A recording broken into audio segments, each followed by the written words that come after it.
인생이 힘들고 일이 뜻대로 진행되지 않을 때면 적잖은 사람들은 불평과 불만의 말들을 내뱉곤 합니다.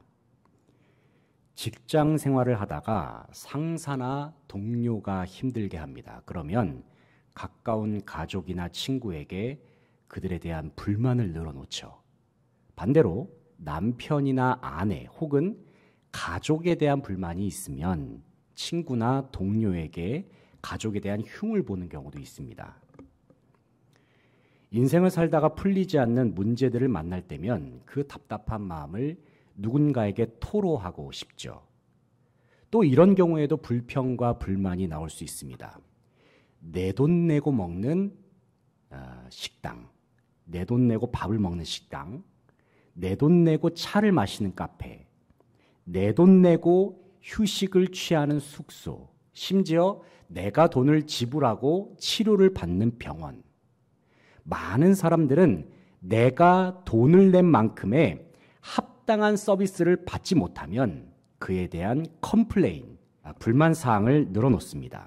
이런 경우에 많이 하는 말들이 주로 사장 나와봐, 뭐 이런 말이죠. 사장 나와봐, 아니면 높은 분에게 얘기 좀 해야겠어요. 이런 말이 아닐까 생각해 봅니다. 물론 우리의 일상 속에서 적절한 불평은 어느 정도 필요할 수 있습니다. 왜냐하면 적절한 불평은 무언가의 부족한 부분을 보완하는 데에 도움을 줄 수 있기 때문입니다. 그런데 문제는 이러한 불평과 불만이 습관화되는 경우입니다. 불평과 불만의 말은 마치 중독과도 같습니다. 한 번 시작하면 쉽게 끊어지질 않습니다. 한 번 하게 되면 그 다음엔 더 하고 싶습니다.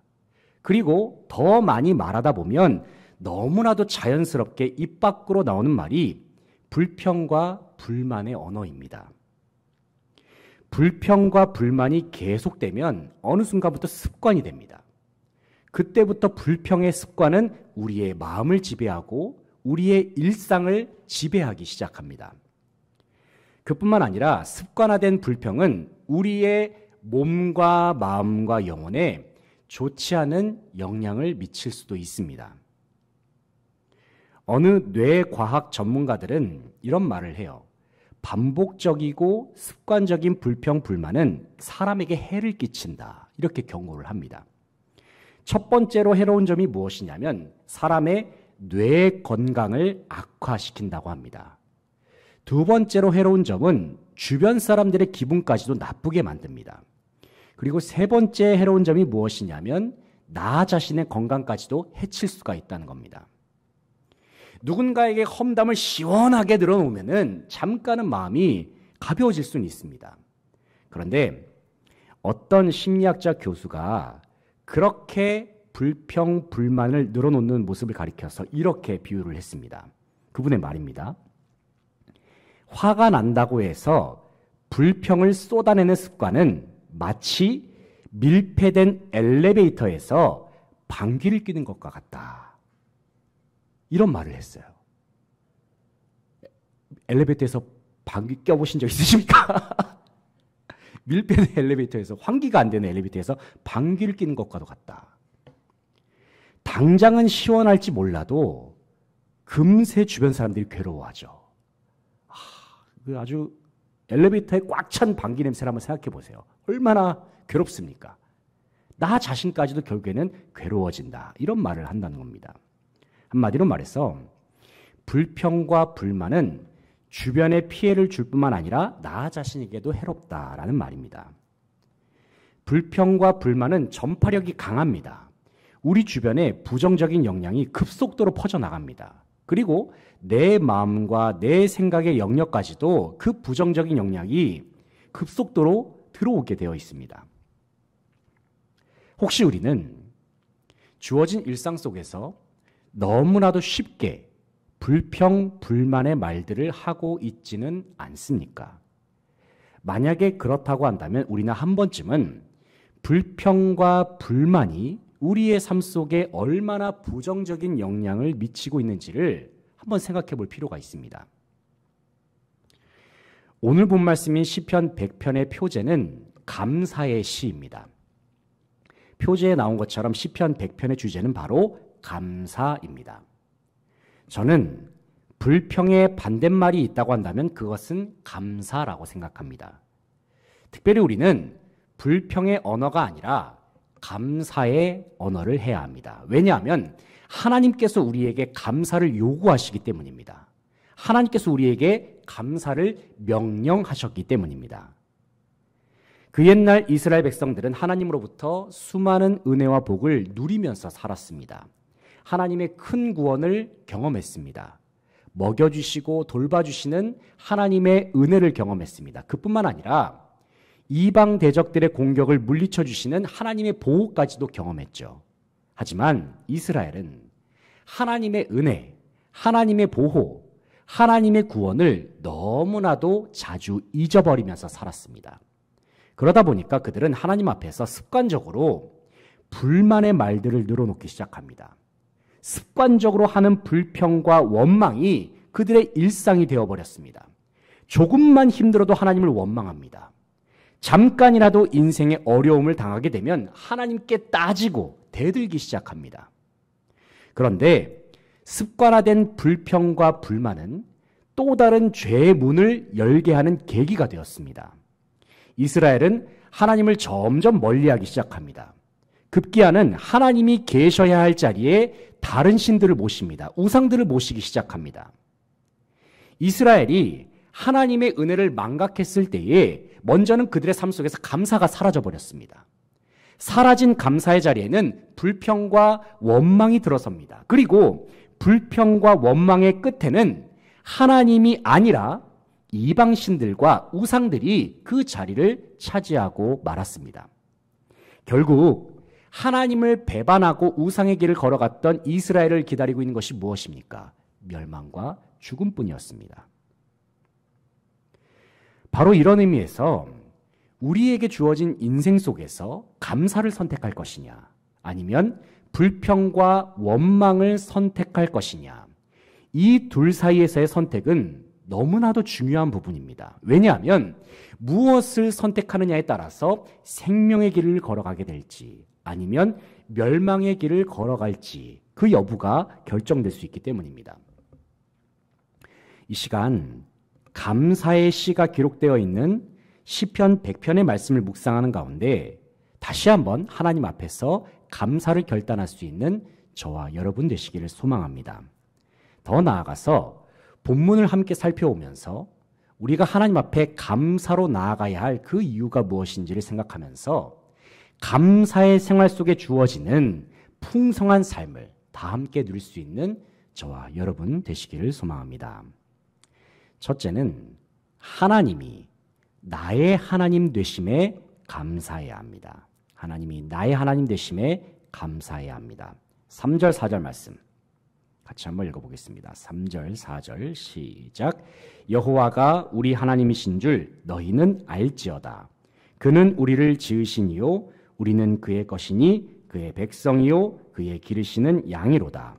감사함으로 그의 문에 들어가며 찬송함으로 그의 궁정에 들어가서 그에게 감사하며 그의 이름을 송축할지어다. 아멘.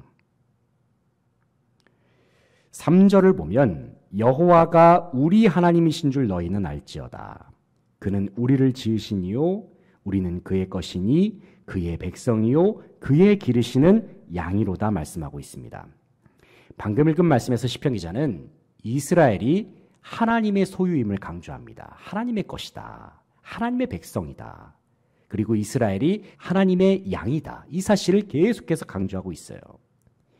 이 말씀을 통해서 시편 기자가 강조하는 것이 무엇입니까? 이스라엘은 언제나 하나님과의 관계를 늘 기억하고 있어야 한다는 말입니다. 왜냐하면 이스라엘이 이스라엘로 살아갈 수 있는 그 근거는 오직 하나님께만 있기 때문입니다. 이런 의미에서 이스라엘은 정말로 하나님께 감사해야 합니다. 왜냐하면 이스라엘이 섬기는 신이 다른 우상이 아니라 바로 온 천지 만물을 창조하신 여호와 하나님이시기 때문에 이스라엘은 감사해야 합니다. 그렇다면 하나님과 다른 우상들의 차이점이 무엇입니까? 먼저 하나님은 스스로 계시는 분이십니다. 하나님은 지극히 높으신 분이시고 전능하신 능력과 주님의 생기로 온 천지 만물을 창조하셨습니다. 반면에 우상은 사람이 만들었습니다. 사람의 손으로 만들었어요. 거기에는 아무런 생명이 없죠. 그런데 참 아이러니하게도 사람은 자기 손으로 만든 우상을 경배하면서 신처럼 떠받들고 있습니다. 이것이 얼마나 아이러니한 상황입니까? 그렇다면 이런 헛된 우상은 대체 왜 만들어졌을까요? 그 이유를 한마디로 말씀드리면 사람의 욕심 때문입니다.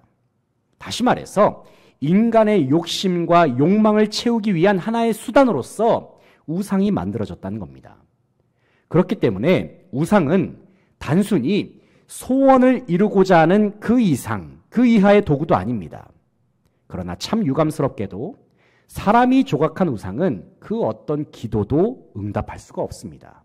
아니, 기도를 들을 수 있는 귀 자체가 없어요. 그리고 우상은 그 어떤 기도도 실행할 수 있는 능력도 전혀 없습니다. 우상은 그냥 우상일 뿐입니다. 우상은 단순한 나무 형상에 불과합니다. 어떤 금속으로 만들어진 하나의 형체에 불과할 뿐입니다. 그러나 하나님은 모든 것을 창조하시고 모든 것을 다스리시는 전능자가 되십니다. 그뿐만 아니라 하나님께서는 무한하신 사랑과 은혜로 자기 백성을 구원하시는 분이세요. 사랑하는 성도 여러분, 우리가 다른 신이 아니라 살아계신 하나님을 아버지라고 부를 수 있다는 사실이 얼마나 감사한 일입니까? 다른 이름이 아니라 예수 그리스도의 이름이 우리에게 주어졌다는 것이 얼마나 감격스럽습니까? 언제나 어디서나 하나님이 나의 하나님이 되시고 예수 그리스도의 이름이 내 안에 거한다는 사실을 늘 기억하면서 주님 앞에 진정한 감사로 나아가는 모든 성도들 되시기를 소망합니다. 둘째로 우리는 무엇 때문에 하나님께 감사해야 하는가? 하나님의 선하심, 하나님의 인자하심, 그리고 하나님의 성실하심으로 인하여 감사해야 합니다. 세 가지 성품을 말씀드렸습니다. 선하심, 인자하심, 성실하심. 이 하나님의 성품으로 말미암아 감사해야 합니다. 5절 말씀 같이 한번 읽어보겠습니다. 5절 시작. 여호와는 선하시니 그의 인자하심이 영원하고 그의 성실하심이 대대에 이르리로다. 아멘. 방금 읽은 말씀에서 시편 기자는 하나님의 성품 세 가지를 언급했죠. 하나님의 선하심, 하나님의 인자하심, 그리고 하나님의 성실하심입니다. 먼저 하나님의 선하신 성품을 생각해 보겠습니다. 하나님의 선하심 무엇일까요? 하나님의 선하심은 그 어떤 악이 존재하지 않은 상태, 그 어떤 더러움도 존재하지 않은 완전한 선함을 이야기하는 것이죠. 한마디로 말해서 하나님의 선하심은 주님의 지극히 아름다운 성품, 주님의 아름다운 완벽한 아름다움의 성품을 가리키는 말입니다. 주님의 아름다움, 주님의 선하심을 생각할 때에 우리는 이 세상 그 어떤 말로도 주님의 아름다움과 선하심을 다 표현할 수가 없을 것입니다. 왜냐하면 하나님의 선하심은 이 세상에 존재하는 모든 선한 것들과는 질적으로 다르기 때문입니다. 질적으로 다른 완전함이 있기 때문인 것이죠. 그런데 하나님께서 자기 백성을 바라보실 때에 바로 이와 같은 선하신 성품으로 바라보신다는 겁니다. 하나님의 선하신 성품을 우리를 바라보시고 우리와 함께 하신다 말씀하고 있습니다. 두 번째 성품으로는 하나님의 인자하심입니다. 인자하심.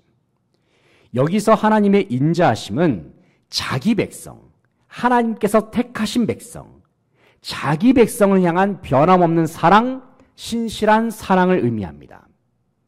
하나님은 자기 백성과 맺었던 언약을 반드시 지키시는 분이십니다. 하나님은 언약을 맺었다가 함부로 그냥 바꾸시는 분이 아니세요. 그 언약을 반드시 지키십니다. 그렇기 때문에 자기 백성이 하나님께 범죄하여 주님으로부터 멀리 떠났다 할지라도 하나님은 그들을 결단코 버리지 않으시고 포기하지 않으십니다. 그 이유가 무엇입니까? 하나님의 언약 때문입니다. 왜냐하면 하나님은 자기 백성과의 약속과 언약을 반드시 지키시는 인자하신 하나님이시기 때문입니다. 언약에 근거한 하나님의 사랑과 은혜와 자비로움, 이 모든 것을 포함한 성품이 바로 인자하심이라는 단어입니다. 인자하신 하나님께서는 주님의 백성을 영원토록 지켜주시고 돌보아 주십니다. 마지막으로 하나님의 성실하심입니다. 세 번째죠. 성실하심.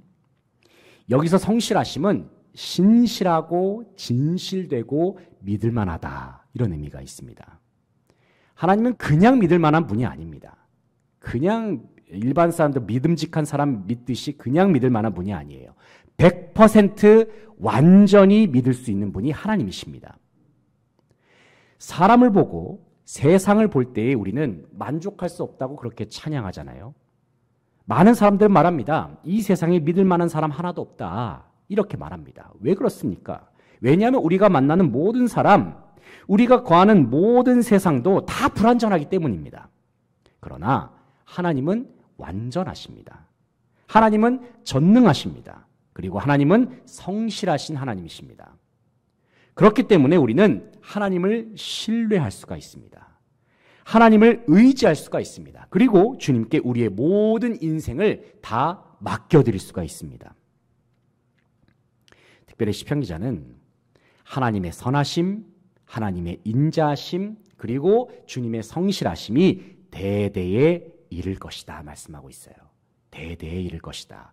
영원토록 지속된다는 말입니다. 변함없는 하나님의 성품이 영원토록 계속될 것이다.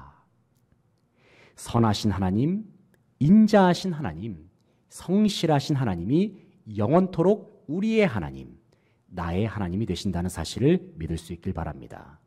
그렇기 때문에 우리는 하나님의 선하심과 주님의 인자와 성실을 영원토록 누리면서 살게 될 것입니다. 선하심과 인자하심과 성실하심으로 우리에게 풍성한 삶을 허락하시는 주님께 모든 감사와 영광을 돌려드릴 수 있는 저와 여러분 되시기를 소망합니다. 마지막으로, 그렇기 때문에 우리는 하나님을 즐거워하면서 찬송과 예배 자리로 나아가야 합니다. 하나님을 찬양하는 자리, 하나님을 예배하는 자리에서 주님을 즐거워하면서 그렇게 주님께 영광을 돌려야 합니다. 본문 1절, 2절 말씀 같이 읽어보겠습니다. 1절, 2절입니다. 시작. 온 땅이여 여호와께 즐거운 찬송을 부를지어다. 기쁨으로 여호와를 섬기며 노래하면서 그의 앞에 나아갈지어다. 아멘. 방금 읽은 말씀에서 시편 기자는 온 땅을 향하여서 하나님께 즐거운 찬송을 부를 것을 선포합니다. 1절에 기록된 온 땅은 단순히 이스라엘만을 지칭하는 것이 아닙니다. 여기서 온 땅은 하나님께서 창조하신 모든 만물, 모든 피조물들까지도 다 포함이 되어 있습니다. 온 땅은 기쁨의 소리를 내면서 하나님을 찬양해야 합니다. 하나님을 찬양하고 예배하는 것은 단순히 해도 되고 안 해도 되는 선택의 문제가 아닙니다. 온 땅과 모든 만물들은 마땅히 즐거운 소리로 하나님을 찬송하면서 주님의 이름을 높여드려야 합니다. 그 이유가 무엇입니까?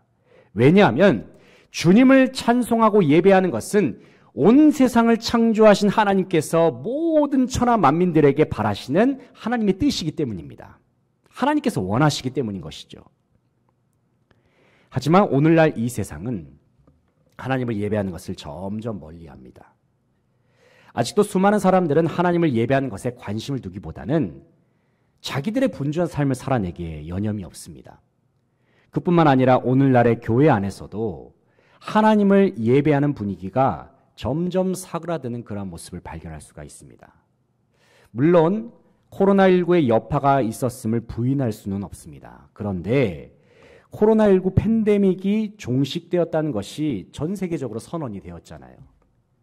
우리나라도 마찬가지로 코로나가 종식되었다고 그렇게 선언을 하지 않았습니까? 그런데 여전히 많은 성도들은 예배당에 나와서 예배를 드리기보다는 개인적으로 집에서 온라인으로 예배를 드리는 것을 선택하고 있습니다. 물론 여기 계신 분들에게는 해당되는 말이 아닙니다만, 하지만 그 온라인 예배도 잘 드려지고 있을까? 이런 의문이 들긴 합니다. 다 온라인 예배 드려보셨잖아요. 어떠셨습니까? 저는 힘들던데요. 저는 온라인으로 예배 드리는 게 정말 집중이 안 되더라고요. 과연 잘 드려지고 있을까? 온라인 예배가.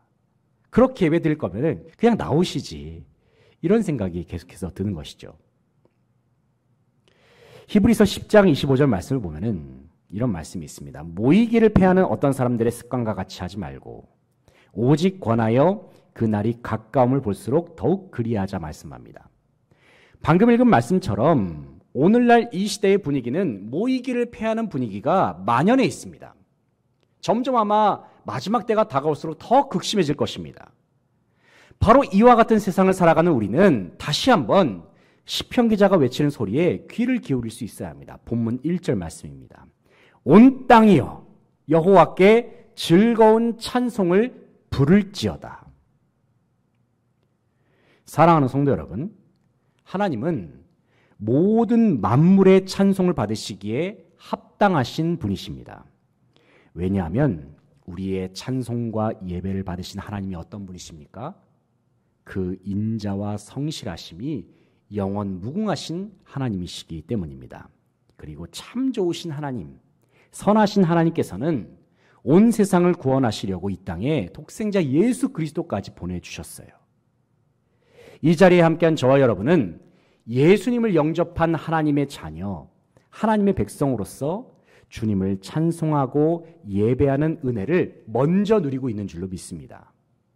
그런데 우리 주변에는 아직까지도 하나님을 알지 못하는 이웃들이 있어요. 우리의 동료가 있습니다. 그리고 가깝게는 우리의 가족들도 있습니다. 그들을 향하여서 하나님께서는 동일하게 말씀하십니다. 온 땅이여 즐거운 찬송을 부를지어다. 그들도 마찬가지로 마땅히 하나님을 찬송해야 합니다. 그들도 마찬가지로 하나님을 예배해야 합니다. 왜냐하면 하나님을 찬양하고 예배할 대상은 주님께서 창조하신 온 세상 모든 만물들이기 때문입니다. 특별히 우리는 더 많은 사람이 하나님을 찬양하고 더 많은 사람들이 하나님을 예배할 수 있도록 온 세상에 주님의 이름을 자랑하고 선포해야 할 줄로 믿습니다.